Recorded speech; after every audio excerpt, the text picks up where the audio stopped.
Yep, that's exactly it. Just check the coolant level on that radiator, make sure it's full and not low. It's an interesting kind of cap. It's not full. So that's low. So they didn't top it off. I can't even see coolant in there. Can you? So I'm glad we checked this because, well, there's no coolant in there.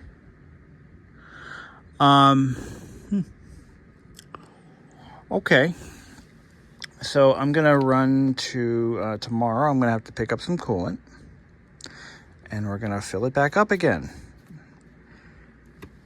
It just keeps getting better and better. I wonder if there's anything in there at all.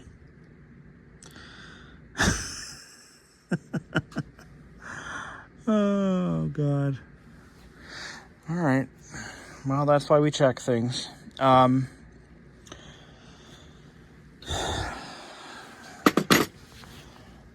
Look, I don't want to badmouth Honda here or the dealer, but somebody fucked up. I wonder who. So I guess we're going to end the video for now. We have no coolant in here, and that's probably why there's no leaks. Yeah. I'm going to say that's probably what's going on. There's nothing visible at all. Now, I have automotive coolant, but it's not the same. Honda uses it's a very special, actually, it's not really that special, but just to be on the safe side, we're gonna put in what's supposed to be there, which is motorcycle coolant. And,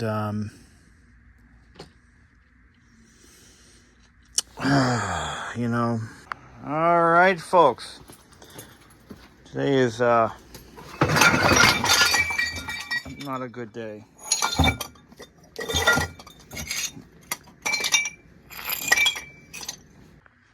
All right, guys, so I wanted to I'll just do a little continuation of our last video. So in our last video, we determined that I've been riding around potentially for 40-50 miles with little to no coolant in this Honda ADV160. So I have notified the dealer that I'm going to be bringing it back, but I said I have to buy coolant first so I can, oh, okay, it wasn't as low as I thought. Okay, good. It took just a splash of coolant, by the way, to fill it up. So it wasn't actually empty. So that's something. Okay, it looked like it was completely empty, but it only took a little bit.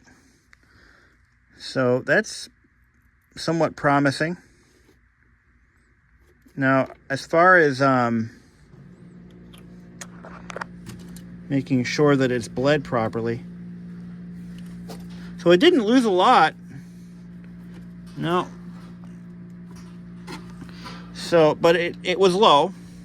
I'm massaging the lower coolant hose, and it's, maybe we're not in such bad shape. So maybe. All right, so just topped it off. But if I have to bring it back for another water pump, you're talking a lemon law claim at this point. Simply for the time out of service. So I haven't been able to enjoy this bike since I bought it, and it's been out of service for more than 30 days as of the last repair. That automatically qualifies it for lemon law in the state of New Hampshire. What I'm going to do, so it wasn't, I thought this thing was empty. No, that was not the case. But there was a lot of space up here. So why don't we go ahead and I'm going to put it back together. I'm going to rinse all this stuff off. And we'll give it another go and see what happens. Make sure that there are no leaks. I think we might be okay. All right. So we've taken it to work. I've put about 10 or 15 miles on it. Where were we at? 240? We're now at 257. So that's just today. So I went to the dealer and I explained the situation. I bought a bottle of coolant. Now, I had no way of knowing how much coolant was in that reservoir or in the radiator. There's no way to tell. All I knew is that the top part of the reservoir, part of the radiator, was completely bone dry. So as you saw, we added some coolant to top it off, put the cap back on. And I did notice that once it reached operating temperature, the coolant level in the sight glass here did go up. So let me explain a few things. So this actually works. This is literally a miniaturized version of the cooling system in the average automobile. It is the same exact, same components, same principles, smaller everything. So it's just really tightly compacted. In fact, this has every component that your car's cooling system has for the average car. You've got a water pump, you've got a radiator, you have hoses. You have an upper radiator hose and a lower radiator hose. You also have this. This is your overflow hose, which goes to an overflow tank. It is the same thing. You've got a fan, which on the scooter engine is mounted to the flywheel to reduce complexity, cost, and to make it more compact. There is a thermostat in there as well that opens and closes based on coolant temperature. You also have a temperature or coolant temperature sensor, which reports the coolant temperature to the ECU as well as the instrument cluster. So if it overheats, you will see a red light come on. In order for this system to work correctly, the coolant has to be at the top. It has to be topped up because otherwise you get a lot of air in the system. Now air, depending on where that air pocket is, it can cause a variety of things, from cold spots in the coolant passages, which can cause engine damage.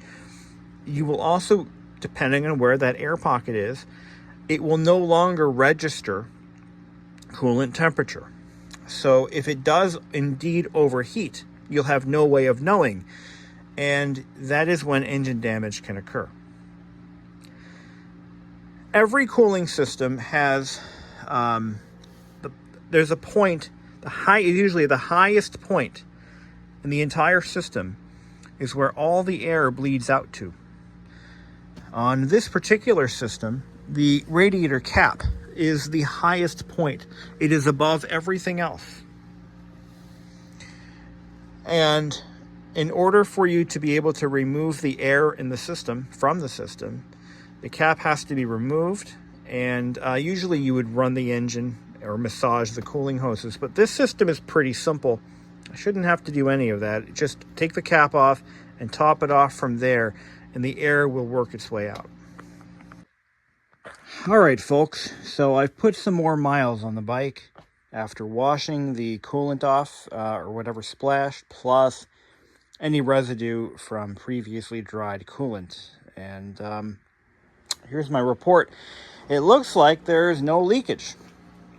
So I've put a few miles on it. What are we up to now? I think we're over 200 and nearly 300 miles, 257 miles. Okay. So we put about 17 or so miles on it since we topped off the coolant in the radiator. And I wanted to take a moment to talk about how you can avoid this problem and all the associated headaches that I've just gone through. It's paramount that what you've got to do is, when you buy any water-cooled Honda scooter, really any water-cooled motorbike in general. I don't think it's limited to just the ADV160 or the PCX. But you want to be vigilant checking for leaks on a brand new bike because things happen. A little bit of seepage from the here, let's go down. Visuals are better. A little bit of seepage from your weep hole initially on a new pump or a new engine, that happens. That can happen. It's when it becomes a persistent leak that you have a problem. And not just coolant can come out of that hole. Motor oil also can come out of that hole. Now, if you see motor oil come out of there even once, it's dead. Your pump shaft seal has failed or was improperly installed, or both. If green coolant comes out once on a new pump, okay, as long as it stops. That seems to be the general consensus that I've been reading. Now, what we had here was failure to fill the radiator properly. It is possible that there was a little bit of an airbound issue, a little bit of air in the system from when the pump was replaced.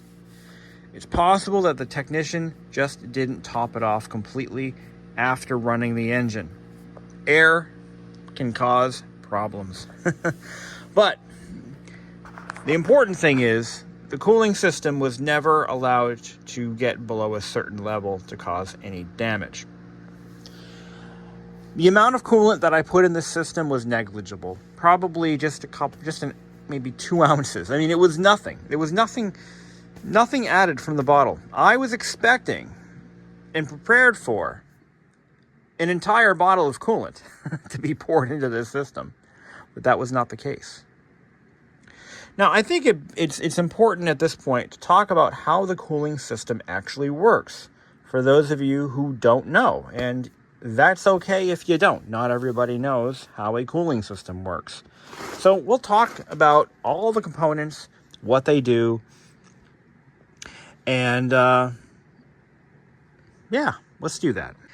So the cooling system in your Honda scooter is virtually identical in terms of components and how they work to your car. As long as it's not one of those fancy late model cars with an electric electric water pump or any fancy features. I'd say it's more equivalent to a rear-wheel drive truck with a belt-driven fan. So, basic components, obviously, we have a radiator, and that is more or less a heat exchanger. What it does is coolant passes through the passages in the radiator, and those little aluminum fins help to transfer the heat away from those coolant passages. Behind the radiator is a cooling fan. Now, on the Honda scooter engines, the cooling fan has been moved. On older models, it was an electric fan mounted to the radiator in the front of the bike, but to simplify production and package the engine better, they have moved the radiator to the side of the engine. Now, there's a squirrel cage blower type fan mounted behind the radiator to the flywheel of the engine. So that fan runs anytime the engine is spinning. It runs at a 1-to-1 ratio with the engine because it is literally attached to the flywheel. And what it does is it draws air in from the front and forces it out the back here. There's a set of fins in the back there. That's the output. So the air comes in here, goes out. There is a water pump mounted directly, as we just saw, that little pump up there. Let's take another look at that. There's a water pump mounted right off the side of the cylinder head. It is driven off of the camshaft. So that pump runs at half the engine speed. And that pump moves coolant. I believe it feeds it from the bottom of the radiator. I'm not really sure entirely the direct. Actually, the coolant flow should be listed in the manual. I should probably look at that. But it pulls coolant from the radiator, passes it through the cylinder head, and out another passage back into the radiator in a loop. There is also a thermostat that opens and closes based on the coolant temperature. Now, this is not an electric thermostat like some modern vehicles have that's driven by the ECU. This is an old-fashioned bimetallic spring type thermostat, and it is actually a service item. Well, it is on cars, but I would assume the same. But it should theoretically last the life of the engine. The thermostat is right here. It's that little device right there. There's your thermostat right there. Now that thermostat's job is to open and close based on the coolant's temperature. So as it cools down, when it reaches a certain threshold, what it's going to do is it's going to start to close up. And then as it starts to heat up a little bit more, it opens up. And that is to narrow the temperature range that the engine is allowed to run in. In addition to that thermostat, we also have and not to be confused with and this one, it should be a temperature probe. That temperature probe reads the coolant temperature. In order for that temperature probe to function, it has to be fully immersed in coolant. So if the system is running low on coolant, that little thermostat or thermal switch, thermistor, this is a technical term, what it really is, but that little temperature sensor will not function. And that temperature sensor serves a key role in controlling the air-fuel mixture because it sends the temperature of the coolant, thusly the engine, to the ECU. Where the ECU interprets that information and says, holy shit, it's cold. We need to run this a little bit on the rich side until it reaches operating temperature. Or it's too hot. In which case, I'm not really sure if it leans it out or what. So the temperature sensor, which is just two wires, it could be just ground and a sense wire or a positive wire. But what it does is it tells the ECU, again, as to whether it's a cold start situation or a hot start situation. And it should tell the ECU whether to run in closed loop mode or open loop mode. Closed loop mode is where it uses feedback from the oxygen sensor to regulate the amount of fuel to deliver. And open loop mode is where it uses a pre-programmed set of formulas to determine the fuel mixture. So if the coolant level is low and that sensor is not reading anything, it could trick the ECU into running improperly in an improper fashion. That also alerts the owner, the rider of the vehicle, as to whether or not the engine is overheating, and that is, of course, through a light on the dash. There's a little red light that comes on if the engine is running too hot. So the really cruel irony here is if you run out of coolant, then you may not know your engine is running too hot. Except, and this has been my experience with other motorbikes I've had, if the engine is running too hot, it will start to misfire. It will ping. You will develop an ignition knock. And it'll be noticeable when you go to accelerate and the bike hesitates a little bit. So if you start feeling a hesitation, it's a hot day, you've been riding a little while, maybe check that out. The really unfortunate thing is, on the roadside, you really can't check the coolant level. The tool bag, if you've got it, will not take this cover off, as far as I know. And so you really don't have what you need to check the coolant, number one, and number two, fill it up. So if you have water, like a water bottle, and you just need a little bit of water in there to get the engine going, too bad, so sad.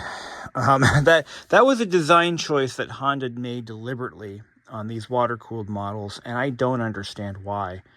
But they deliberately designed this cover so you cannot remove the radiator cap. Rather, they have you depend on the overflow tank. Let's talk about the overflow tank and why it plays into what happened here. The overflow tank, or the reservoir, you can see the coolant level is right at the upper mark, which is actually a little bit overfilled, but that's okay. There's plenty of room for expansion. Also called an expansion tank. There's a lot of different names, but I believe the correct name would be expansion tank or reservoir or whatever. So coolant, like any liquid that's in a confined space, when it heats up, it wants to expand. It wants to go somewhere. Just so happens that that high-tech radiator cap right there is designed to bleed off or to open up just a bit, just a little bit, when the coolant is under pressure. I believe it's 15 psi. It could be higher, it could be lower. And what it does is it's designed so that it opens up just a little bit to allow that hot coolant, that expanding coolant, to escape, where it is directed down this tube right here at the very top of the radiator. This is, I think it's right there. It's this tube right here, that one. And it goes down into the overflow expansion tank, whatever you want to call it. And that's when you're going to see, when the engine is at operating temperature or rising, you're going to see that coolant level go up a little bit. That's normal. It's supposed to do that. And when the engine is cooled, when it shuts off, or when it is shut down for a little while, you're going to see that level drop down just a little bit as it starts to pull that coolant back out. Now, if there was the correct amount of coolant in this during its initial fill, what would happen is there'd be a little bit of air trapped at the top. And what it's supposed to do is it's supposed to bleed off, just that small amount of air is going to bleed off as the coolant expands for the first time. And that air is going to wind up in the overflow or expansion tank. That is how the system is supposed to work.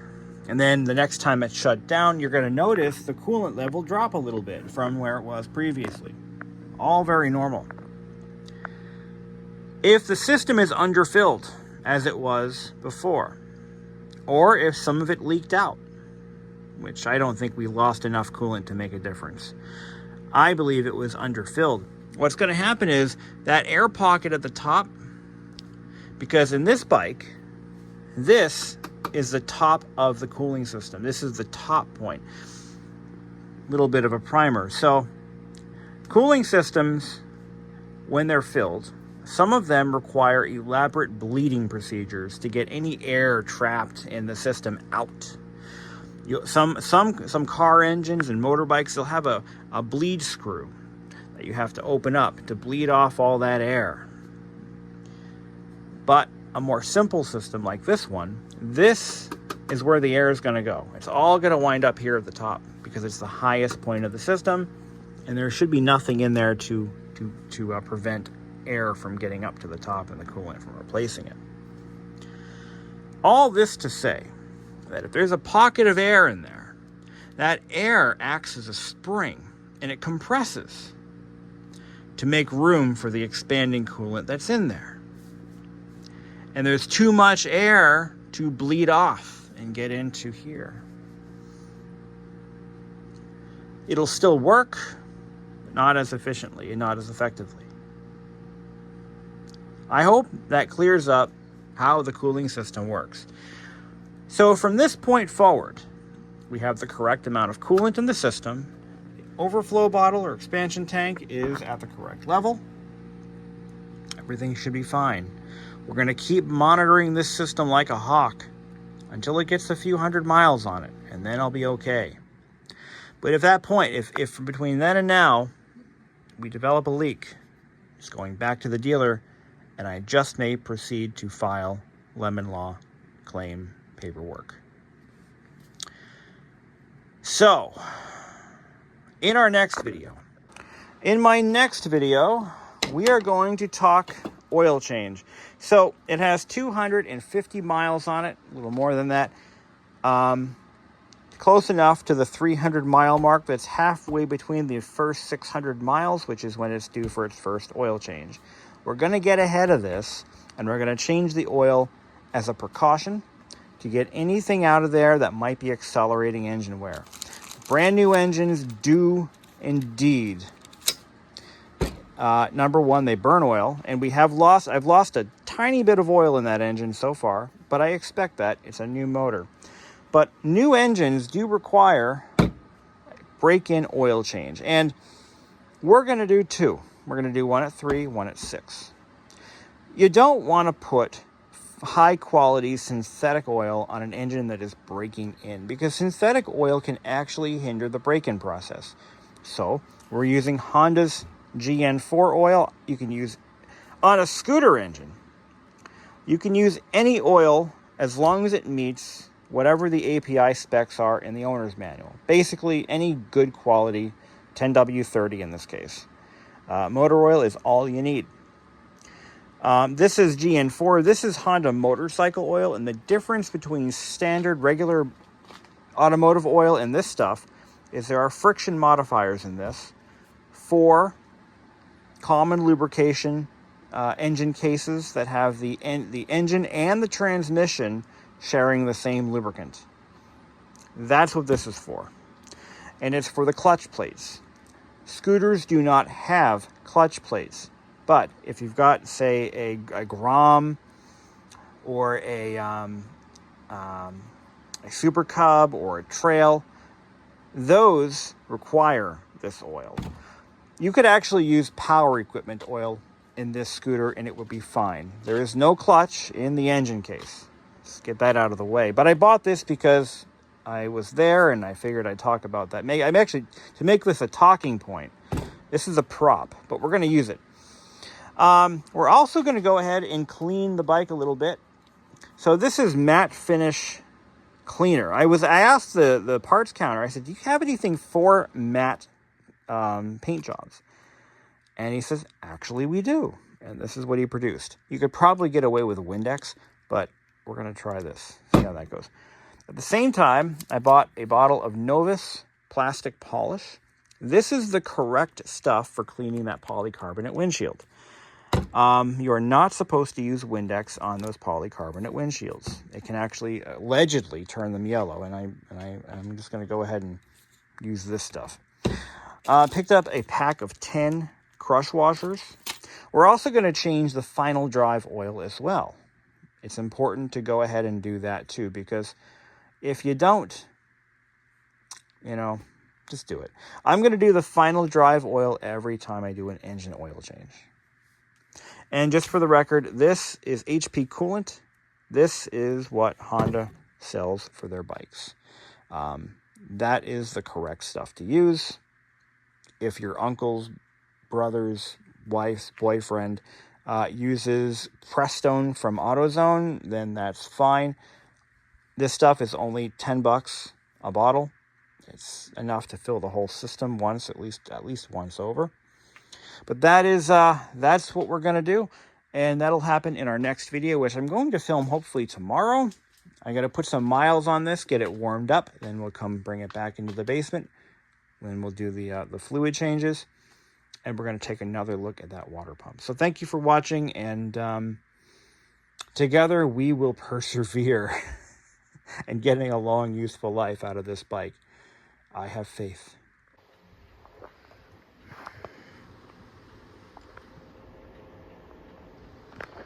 Oh my God. I don't think I've cleaned that fireplace since the last time we used it. This is going to be...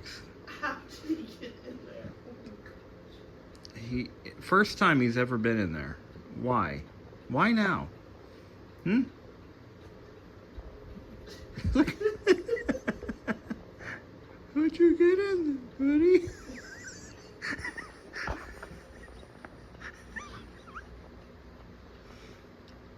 Oh, we figured it out. Is the flue closed? The flue is closed, but they're not going to get up the flue. Now they're both trapped.